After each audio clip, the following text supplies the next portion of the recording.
Hello বন্ধুরা, good morning. Welcome to YouTube my channel. আশা করি তোমরা ভালো আছো আর আমিও অনেক অনেক ভালো আছি। প্রত্যেক দিনের মতন আজকেও রান্নায় চলে এসেছি। সকালে যা যা করি সবই তো তোমাদের দেখাই, শেয়ার করি। তাই আজকে বানাবো, কালকে আমার হাজব্যান্ড দুটো নিয়ে এসছে মোচা। এই দেখো মোচা, দেখতে পাচ্ছ?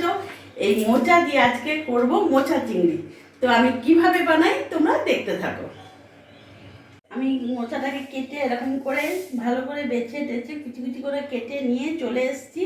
এটাকে এবার আমি সেদ্ধ বসিয়ে দেবো। তার জন্য আমি গ্যাস ধরিয়ে নিলাম, জল দিয়ে দিলাম। সেদ্ধ বসার জন্য আমি এখানে জল দিয়ে দিলাম। জল দিয়ে আমি একটু মোচাটাকে ধুয়ে নিই।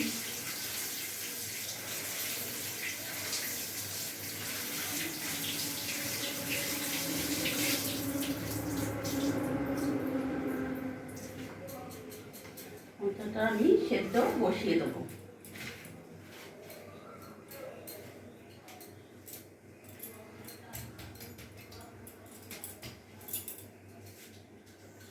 আমি সেদ্ধ বসিয়ে দিলাম। এর মধ্যে সামান্য একটু নুন দেবো, হাফ চামচ মতো নুন দিয়ে দিলাম।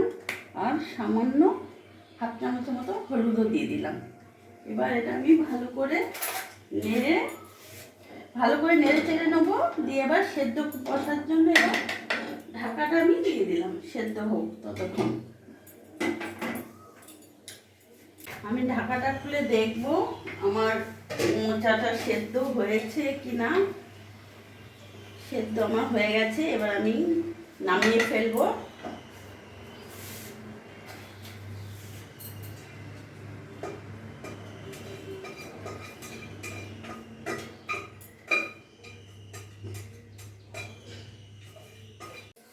বন্ধুরা, এই যে আমার মোচা সেদ্ধ হয়ে গেছে, আমি জল ঝরতে দিয়ে দিয়েছি। আর এবার মোচার জন্য আমি কি কি উপকরণ নিয়েছি সেটা একবার দেখে নাও।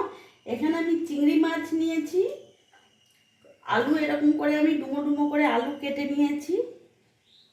এখানে একটা পেঁয়াজ নিয়েছি, কুচনো পেঁয়াজ।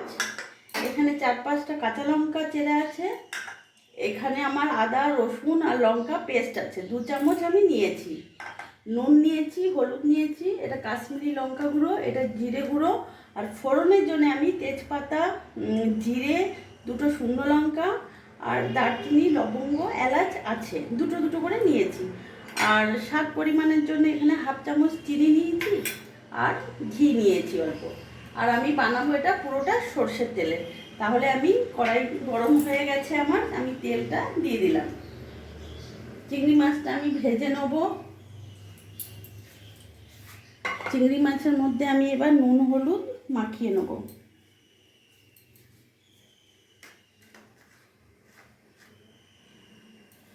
নুন হলুদটা আমি মাখিয়ে নেব। নুন হলুদ মাখানো হয়ে গেছে, কড়াই আমার গরম হয়ে গেছে। আমি এবার চিংড়ি মাছটা ছেড়ে দেবো।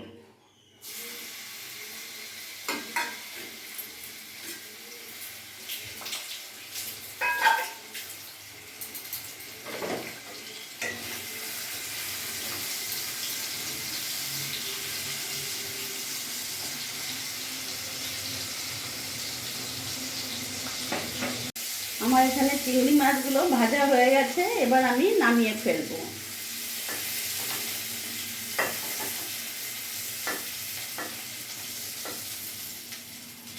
নামিয়ে দিলাম। এবার ওই তেলের মধ্যে আমি ফোড়নের জন্যে তেজপাতা, শুকনো লঙ্কা, জিরে, গরম মশলা সব ফোড়ন দিয়ে দিলাম।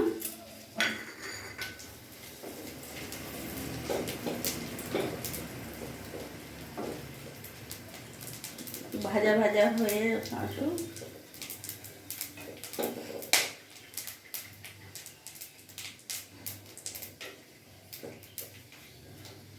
দিয়ে এখানে যে পেঁয়াজ কুচিয়ে রেখেছিলাম, পেঁয়াজটা আমি দিয়ে দিলাম।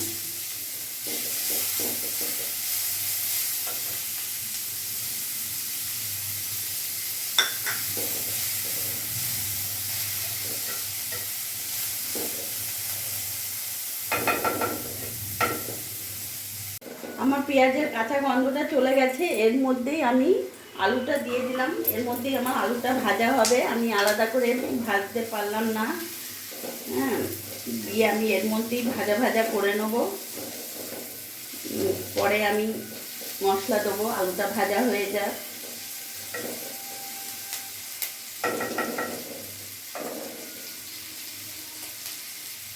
আলুটা আমার ভাজা হয়ে গেছে দেখতে পাচ্ছ। এর মধ্যেই আমি এখন নুন দিয়ে দিলাম, 1 চামচ ভরে আমি নুন দিয়ে দিলাম, হলুদ দিয়ে দিলাম 1 চামচ। এখন সব মশলাগুলো আমি এক এক করে দিয়ে দেবো। জিরে গুঁড়ো দিয়ে দিলাম 1 চামচ। আর এখানে যে আমার আদা রসুন লঙ্কা পেস্ট করে রেখেছি, বাটাটা আমি দিয়ে দিলাম। আর তার সাথে এখানে 1 চামচের মতন আমার কাশ্মীরি লঙ্কা গুঁড়ো দিয়ে দিলাম। আমি এখন ভালো করে নাড়বো, একটু ভাজা ভাজা করব। এখানে মশলা ধোয়ার আমার মিক্সির বাটিতে জল আছে, এই জলটা আমি ফেলবো না, এটা আমি দিয়ে দিলাম। এটা দিয়ে আমার মশলাটা ভালোভাবে কষা হয়ে যাবে, কাঁচা গন্ধ চলে যাবে।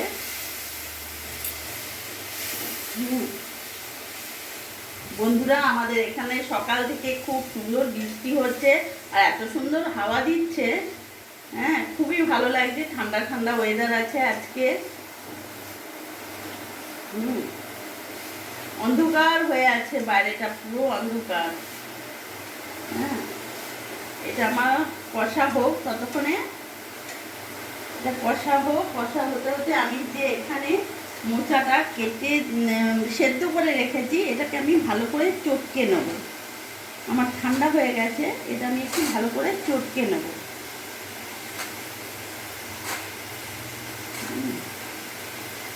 পুরো জলটাও বেরিয়ে যাবে, একটু চটকে নিলাম।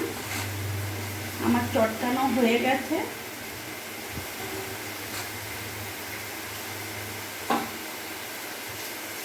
আমি একটু সিমাচ করে দিই, মশলাটা একটু ভাজা ভাজা হোক। সব কিছু দেওয়া হয়ে গেছে আমার, একটু ভাজা ভাজা হলেই আমি মোচাটা দিয়ে দেবো। মোচা খাওয়া খুবই ভালো, শরীরের পক্ষেও খুবই ভালো। অনেকে আছে মোচা বাছার ভয়ে খেতেই ইচ্ছে করে না, যে কে বাছবে। হ্যাঁ বন্ধুরা, কারেন্ট চলে গেল, তোমরা বুঝতে পারবে নিশ্চয়ই। লাইটের পাওয়ার কমে গেছে। হ্যাঁ, খাওয়ার জন্য কেউ মোচা বাছতেই চায় না, বাছার জন্যে কে বাছবে ওই বলে। হ্যাঁ, কিন্তু আমার হাজবেন্ড মোচা খেতে খুবই ভালোবাসে। ও আমার হাতে হাতে অনেকই হেল্প করে, যার জন্যে আমার করতেও ইচ্ছে করে, যেহেতু হাতে হাতে আমার হেল্প করে দেয়।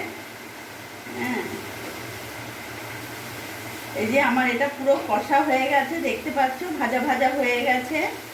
এবার এর মধ্যে আমি যে মোচাটা চটকে রেখেছিলাম, মোচাটা আমি পুরোটাই দিয়ে দিলাম।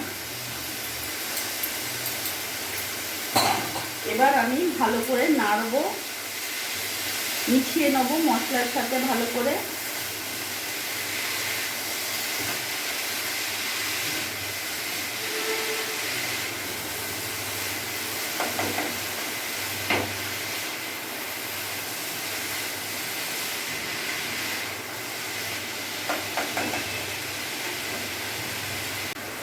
আমার ভালো করে এটা কষানো হয়ে গেছে। এর মধ্যে আমি চিংড়ি মাছগুলো দিয়ে দিলাম, এক এক করে পুরো চিংড়ি মাছ আমি দিয়ে দিলাম। এবার ভালো করে নেড়ে চেড়ে, এই আমি 1 কাপ জল নিয়েছি, কিন্তু আমি 1 কাপ জল দেবো না, আমি অল্প একটু দেবো, 1/2 কাপের মতন আমি জল দিয়ে দিলাম। দিয়ে আমি এটা আঁচটা একটু কমিয়ে দিয়ে আমি এটা ঢাকা দিয়ে দেবো। এখন আঁচটা আমি মিডিয়াম রাখলাম। এবার আমার এটা ঢাকা থাক। বন্ধুরা দেখো, আমাদের এখানে কি বৃষ্টি শুরু হয়েছে, মুষলধারা বৃষ্টি। এত জোরে বৃষ্টি তোমাদেরকে দেখাচ্ছি, দেখো কি জোরে বৃষ্টি। এই বৃষ্টি দেখে তো আমার মন একদম উড়ু উড়ু করছে, যেন মনে হচ্ছে এখনই বৃষ্টিতে ভিজি। কিন্তু ব্লগ যেহেতু বানাচ্ছি, বৃষ্টিতে আমি এখন একেবারেই নামতে পারবো না। দেখো কত জল, খুব দারুণ লাগবে, দারুণ। কতদিন পর বৃষ্টি হলো, যা গরম পড়েছিল, আমার তো মনে হচ্ছে এখনই আমি দিয়েছি, আমার এত ভালো লাগবে। ঢাকাটা আমি সি মাছ করে রেখেছিলাম, এবার ঢাকাটা আমি খুলে দেখবো আমার কেমন হয়েছে। খুব সুন্দর একটা গন্ধ বেরিয়েছে।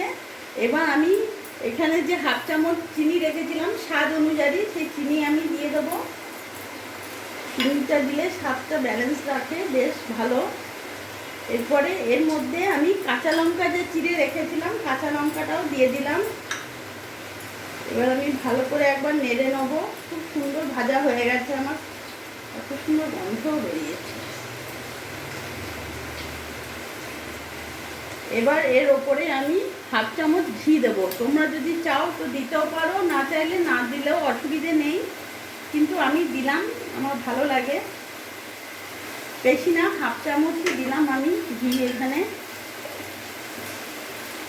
এখন আমি ভালো করে নেড়ে নেবো। গ্যাসটা আমার ফুল আছে, খুব সুন্দর সেদ্ধও হয়ে গেছে, মাখো মাখো হয়ে গেছে, তোমরা বুঝতে পারছো। এবার আমি নামিয়ে ফেলবো, আমার মোচা একেবারে রেডি। আমি এবার নামিয়ে ফেলবো।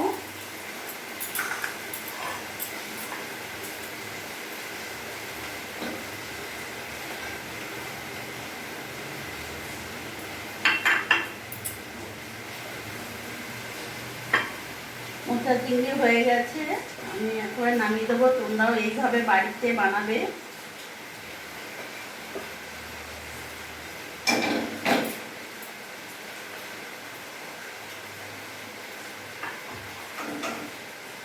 তো দেখতে পাচ্ছ বন্ধুরা, আমি কিভাবে মোচা চিংড়ি বানালাম। এইভাবে তোমরাও বাড়িতে বানাবে। আর খাওয়া কত ভালো তোমরা সবই জানো।